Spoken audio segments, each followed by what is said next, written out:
The poet Robert Bly talks about the fact that over the course of our early years, we walk through life with a bag behind our back, and the bag is actually full of the things in our life that we don't think are going to be acceptable, or the expressions of feeling or emotion that will be shamed. And as we go throughout life, we slice more and more parts of ourselves off to put in that bag. And he says, you know, we spend our life until we're 20 deciding what parts of ourselves to put in that bag to hide from everybody. And then we spend the rest of our lives trying to get them out again. That's the emotional inhibition schema. I'm Ruth Holt. And I'm Rita Unan. We are both advanced schema therapist supervisor trainers. And throughout these 7-minute schema series, we're talking about all 18 maladaptive schemas. And look, I think that's a really lovely way to describe the emotional inhibition schema, Ruth. And in fact, what tends to happen is that therapy really is about trying to convince patients to start to take it out of the bag, even though there's a part of them that wants to do that. There's quite a significant resistance around doing that. Perhaps it's worth talking about the 4 different aspects of the emotional inhibition schema that Jeff talks about.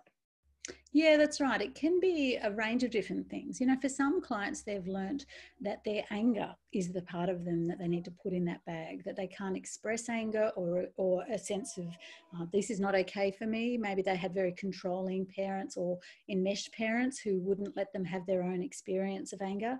Or it can also be positive things. You know, clients who may have grown up in homes that were very strict, very serious. So joy and spontaneity, that's not acceptable. Or it could be about being vulnerable, you know, difficulty actually expressing a sense of what I really feel, what my deep experiences of life are. Or it could be about running from all of those into rationality, that I can just be logical and rational, and that's the only way to be in life. Yeah, and I guess one of the things with all of those themes is that this idea or the need for spontaneity and play is a need that really isn't prioritized by individuals who have an emotional inhibition schema. And of course, it sits on a spectrum of mild to severe, like every other schema as well. But encouraging them to find that happy child mode, as we talk about, even in therapy, is a really important part of the therapeutic process.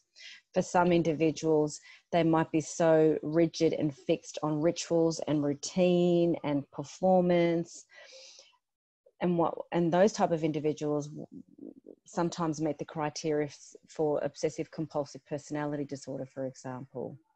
Yeah, certainly if you put emotional inhibition and unrelenting standards together, that really is the criteria for OCPD.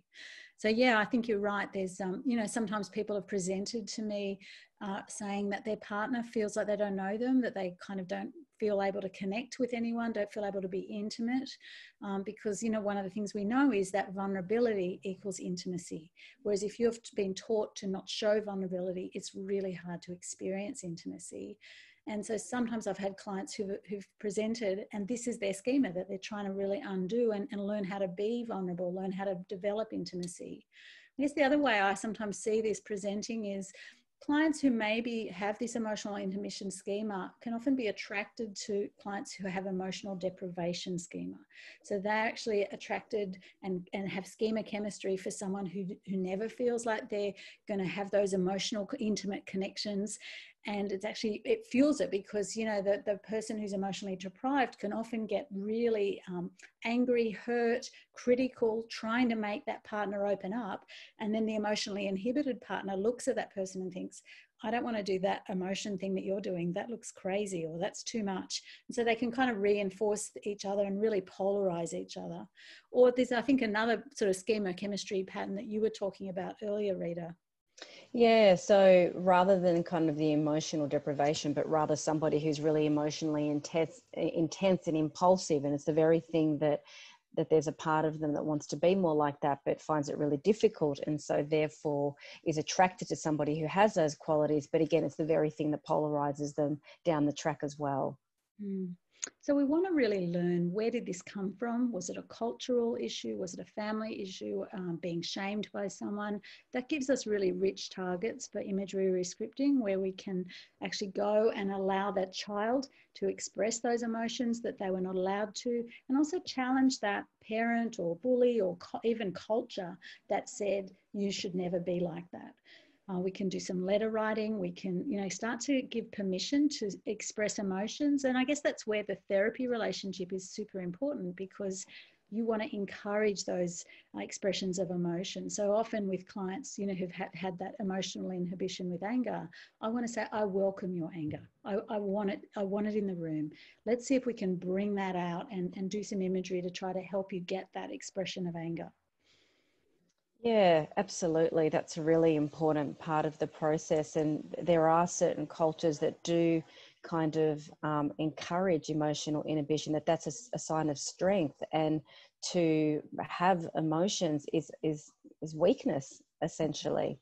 Mm-hmm. And I guess the other thing is those that are really overly intellectualized and rationalizing, that for some of those type of presentations with a strong emotional inhibition schema, this is news to them. It's the first time that this idea that they're not actually in touch with their emotions. And so part of it is starting them to understand what emotions are, look like, feel like in the body, and give them the language that they've never actually experienced before.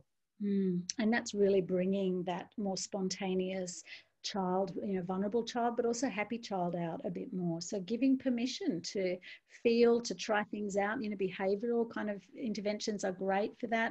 Actually, in the room doing some interventions. I think one time I blew up a balloon and I played volleyball with the balloon with the client in the room. So we were just a bit silly.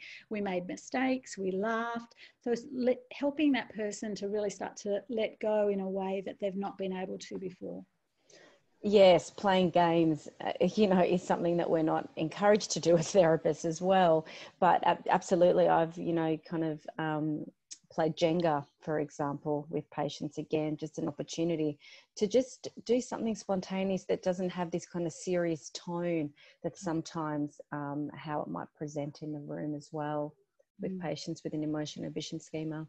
Well, Rita, there's our 7 minutes. If people would like to have more information or training opportunities, they can follow the links at the end of the video.